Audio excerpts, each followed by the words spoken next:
Joining us now, Ben Rhodes, former Deputy National Security Advisor and MSNBC political contributor. So on one hand, you have reports of what seems to be a unified strategy coming out of these virtual calls earlier today, Ben. On the other hand, you have the president saying, yeah, there'll be consequences, but I'm not going to say what. What do you make of this whole meeting that's coming up Friday and the way it's unfolding, with European leaders at least talking to the president? Well, look, I mean, first of all, they can say it's a unified strategy, but it's not. I don't think there's any world in which President Zelensky or our European allies would think that the best course of action is to begin with a meeting in which Vladimir Putin, an indicted war criminal, is invited to the United States, to Alaska, without having made any indication that he's prepared to make a single concession. You know, Putin's terms have remained remarkably consistent. Recognition of all the, Russian annexed territories of Ukraine, which, that's Ukrainian land. No Ukrainian membership in NATO. Essentially no meaningful security guarantees for Ukraine, so Russia can continue to threaten, if not dominate, Ukraine. That's what Putin's wanted from the beginning of this war, and he has not shown any indication that he's changing. I think what the Ukrainians and Europeans are eager to do is to just try to communicate to Trump the concessions that Trump, should not make to Putin in that meeting. It's vague in terms of what consequences would be imposed on Russia. We should say that economic penalties have not worked at all.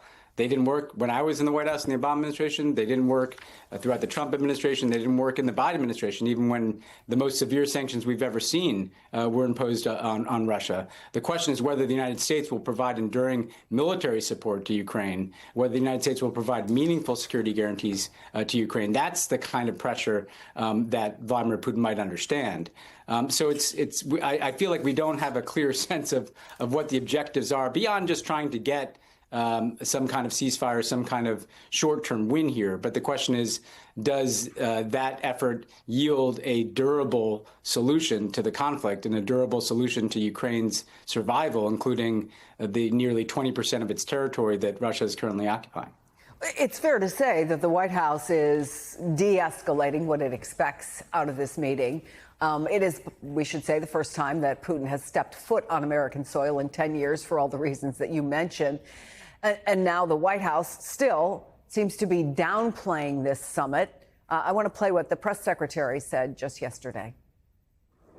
This is a listening exercise for the president. Look, only one party that's involved in this war is going to be present. And so this is for the president to go and to get, again, a more firm and better understanding of how we can hopefully bring this war to an end. Diplomats will usually say to you, talking is better than not talking.